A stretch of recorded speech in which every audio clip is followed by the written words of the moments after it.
Hey, it's Deborah Atkinson with Flipping 50, and I'm the host of the Flipping 50 podcast and Flipping 50 TV, and there's 39 episodes. If you're curious, there's probably an episode that caters to the problem that you've got. Today, I'm here with what's roadblock number 3 for women who are flipping 50 in midlife. You may not even be here yet, but you want to flip with energy and vitality and the body that you love to live in. Roadblock number 3 is believing that you're the problem, that you're doing something wrong. And I see this one all the time. I see and hear women say things like, I'm just not disciplined enough. I'm lazy. I just can't get motivated. My genetics are bad. My mom was heavy. My sister is heavy. I'm Greek, or I'm Italian, or I'm Mexican. Right? I don't know what it is. You're saying something to yourself, and maybe you're saying, I've always been a terrible sleeper. So a lot of those things kind of either imply that you think you're doing something wrong, or that you don't have what it takes to actually do and have the energy and be at your optimal weight and love the body that you're living in. So here's the thing, it's not your fault. Remember a video or two ago, I pointed out the fact that you would never, ever right now, if you wanted key information on anything in your industry or a hobby or a habit, health related, you would never look at a study on purpose. Look it up from 1987. What did they say in 1987? And it's 2020. You're gonna look up a study that is recently published, 2020 or maybe 15, but you're not gonna go too much further back than that if you want the best science, because the science today is built on research back here. And back in 1987, we didn't know really well. And you're still being told what you were told then. The old dogma is eat less and exercise more. So make sure if you're tuning in right to this minute, I hate to say that honestly, in any video, because I'm so afraid someone will tune into that. That is not my advice. I don't want you to do that. The real key for midlife women who've learned all of that way back then is exercise less. Just do it with more purpose, more effectively, and eat more of the right things. Yes, so it's not a license to drive and run right into the pantry and grab those chips. In fact, why are those chips in there in the first place? Because if you brought them in, you planned on eating them, right? All right, and I know about that chocolate chip in the back dark crevices of the freezer. Yeah, okay. Don't ask me how I know. So here's the deal. That's what's wrong. That eat less, exercise more thing. Eating less stresses your body out. If you're giving your car less fuel than it wants, is it gonna go? No, it's stress, right? Think of it like that. And exercise more, so same thing. You're asking it to slow the metabolism down. When you eat less, you tell your body, I'm not gonna give you quite enough fuel. And so your body is gonna say, okay, in response to that, I'll just slow down so I have enough to get through. That's the message you send when you go on a diet or eat less. You tell your body to burn less, right? When you exercise, you're essentially putting your foot on the accelerator. It's like, we're gonna go. Because you know when you're breathing harder, when you're running, when you're lifting weights, when you are skiing, doing the elliptical, you're doing jumping jacks, Zumba, aerobics, whatever, you're burning more calories. You're revving it up. So you're telling your body, let's raise that metabolism. So imagine if you're eating less and you're exercising more. You're telling your body, go slow, go fast. And what it will do is nothing, right? If anything, it will stop. It will say, okay, I'm really stressed because you're giving me conflicting messages. And so what I'm gonna do is just store fat. We'll just put a little here, a little here, a little here, a little here. We'll save it for later. So I got you, girl, I'm protecting you. you're confusing it. So if you were in your car, it's the equivalent of putting your foot on the gas and on the brake at the same time. How well does that work for you? Not so much, right? So similarly, if you're trying to do that and you're a midlife woman, here's why it's worse. So we are already, and this is kind of an umbrella statement I'll explain, we're more susceptible to the negative effects of stress and the stress hormone cortisol at midlife. And the reason that's true is, we had stress and cortisol when we were 20. We had it when we were 30. We had it when we were 40. You may be in your 40s and here, or you may be in your 60s or close to 70 and here. And I'm glad you're here, and this is for you. But right in this midlife and in mid-COVID, if you're watching now, we have more problems because our estrogen, testosterone, progesterone are down. Generally, our DHEA, something you may potentially have not heard as much about, it actually mimics a lot of the signs and symptoms when it's wonky that cortisol will give us. And pregnenolone, lots of different hormones here go a little nuts. They're dropping when we're going through menopause, approaching it, so that's perimenopause. We hit menopause, that's 12 months since our last period, or we're in postmenopause. Menopause is like it's like a day. Mark that on the calendar. This was 12 months, boom. And then you're in postmenopause. Hello, right? Not a sexy term. We need to change that. But what I want you to know is when those sex hormones drop, it like amplifies. It's like if you're messing with the signals on your stereo, right, back in the day, and you're changing them and amplifying them. That's what's happening. So these are down, and cortisol is like, wah, you're up, I'm listening, it's all I can hear. And that's where we're into this problem. When we overdo anything, underdo anything, meaning sleep or micronutrients that we need desperately, we're in trouble, and we're more susceptible to that negative effect of stress. So if you add stress from any source, it's not just, we can say, okay, I'm looking at my hormones. It's my hormones. It's not my exercise. It's your exercise, yeah, and your hormones, because your hormones influence your exercise, but your exercise also influences your hormones. Likewise with your food choices influence your hormones. Your hormones somewhat will influence your food choices. Your sleep influences your hormones, and your hormones influence your sleep. So it's all of these things. Your recovery level between exercises, and not necessarily trying to exercise hard every day, but sometimes taking a step back and exercising lighter has a better effect on your hormones. You're not doing anything wrong. You've gotten the wrong message.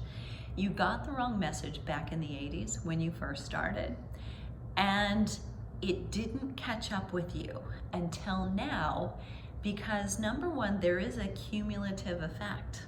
If we've been sleep deprived, right? We raised kids, we had a career, and we shortchanged ourselves for a long time, we may be experiencing a little bit of that.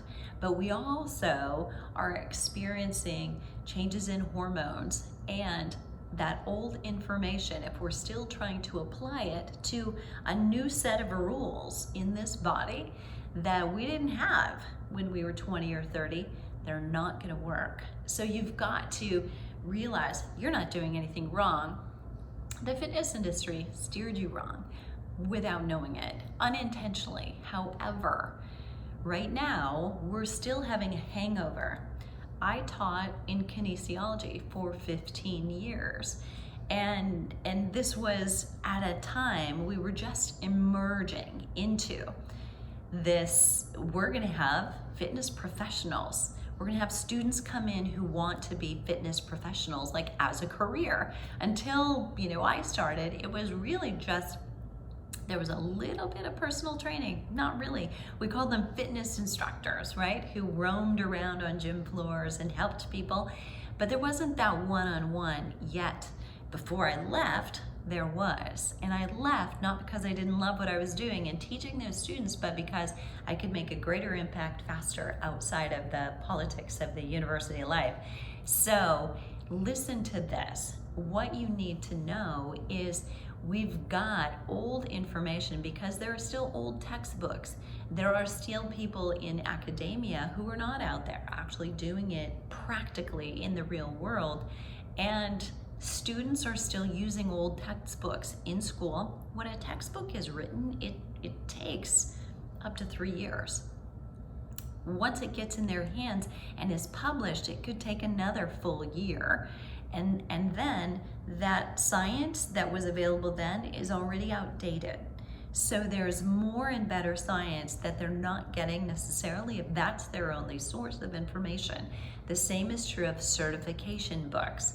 So if you'll open a certification exam book that someone took 5 years ago or 10 years ago that they're still referring to, the news is old and they're building their fitness programs on that.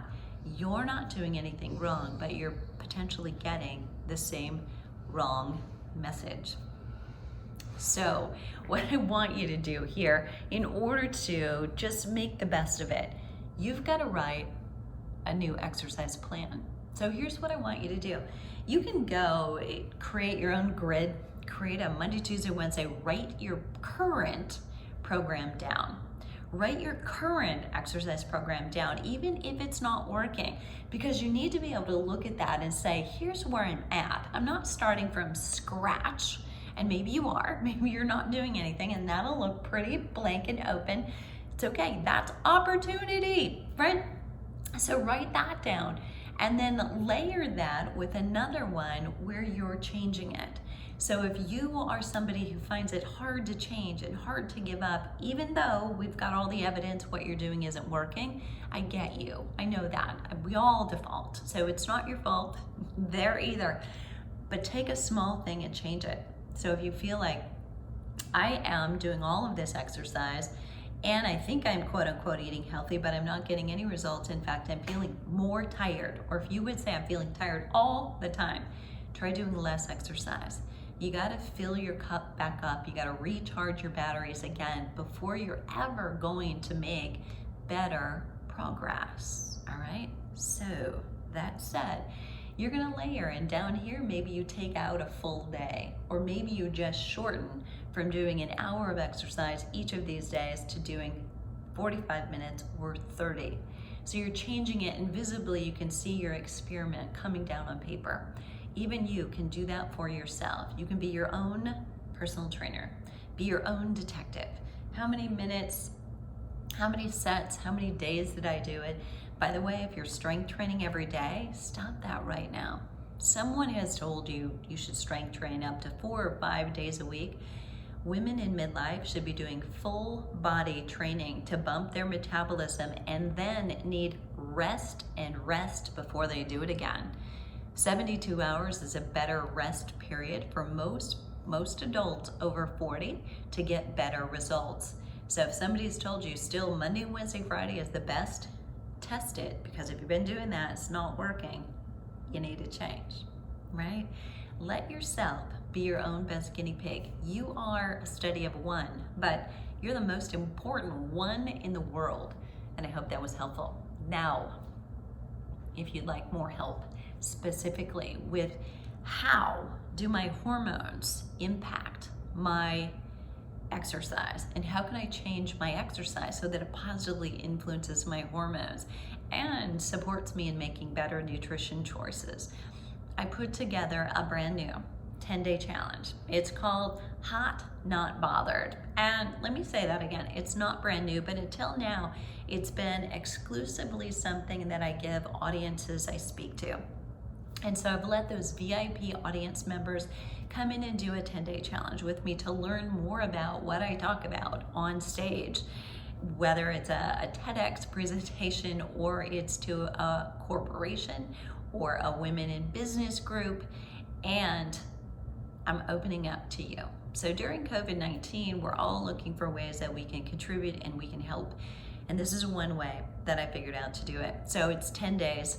You get 10 different workouts. Some days it's a work in and it's a recovery day. So don't panic. With a video, so you can follow it.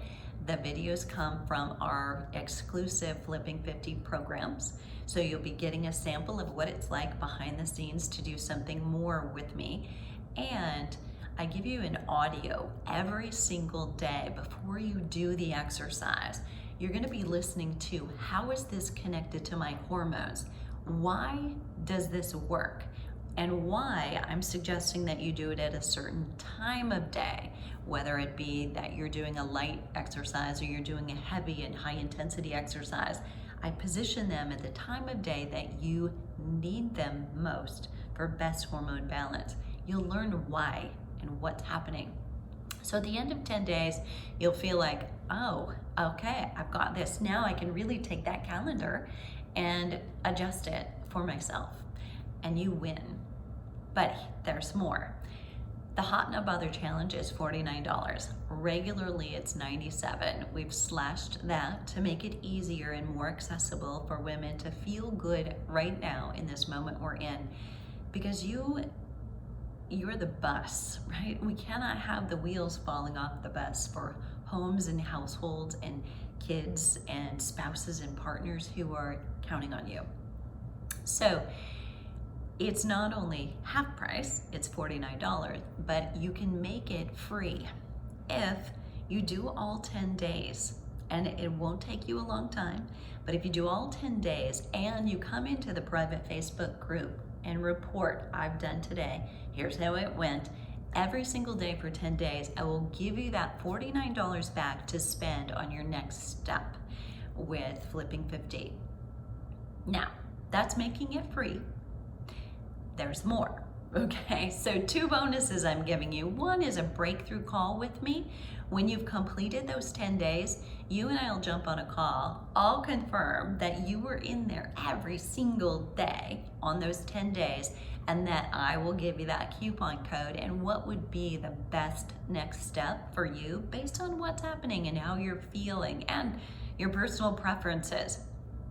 The second bonus is just a simple, quick, easy 10 recipe guide so that you've got some support with the nutrition for exercise and fitness that you want. So it's easy to see, and then I give you ways to plug that in. So no matter who you are, if you're doing a little intermittent fasting, I tell you how to use the recipes for that. If you just kind of want to make things super simple and you're gonna do some more leftovers to make less cooking your jam, I tell you how to do that.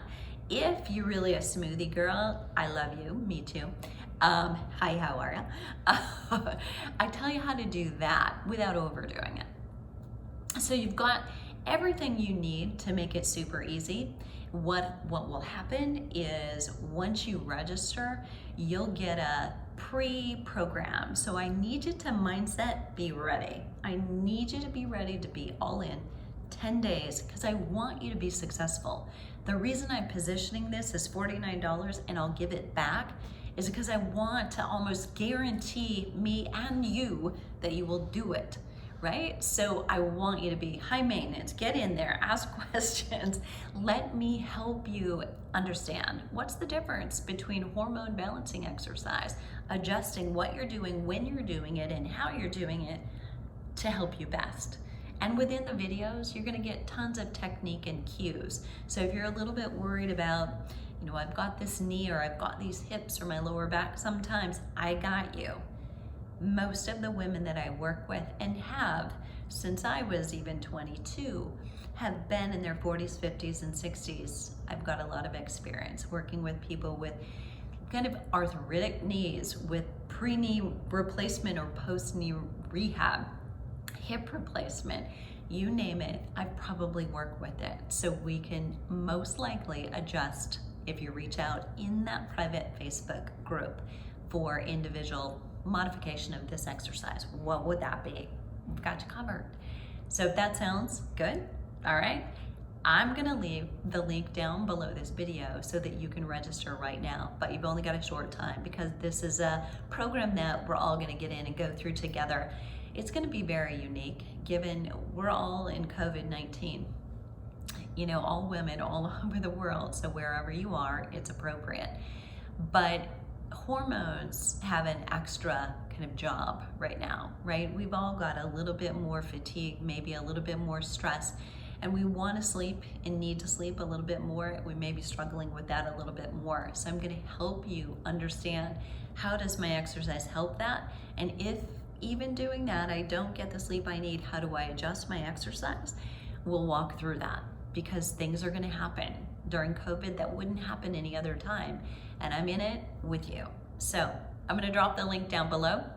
You'll see the details so that you can read through it and just fully understand, and feel free to share this. In fact, I would love it and appreciate it if you would share this, so we're all kind of helping ourselves personally, professionally, and our businesses stay alive and thrive in this economy. And what's happening now, we don't know how long this is going to last, but I look forward to seeing you on the flip side, actually on the inside of hot, not bothered.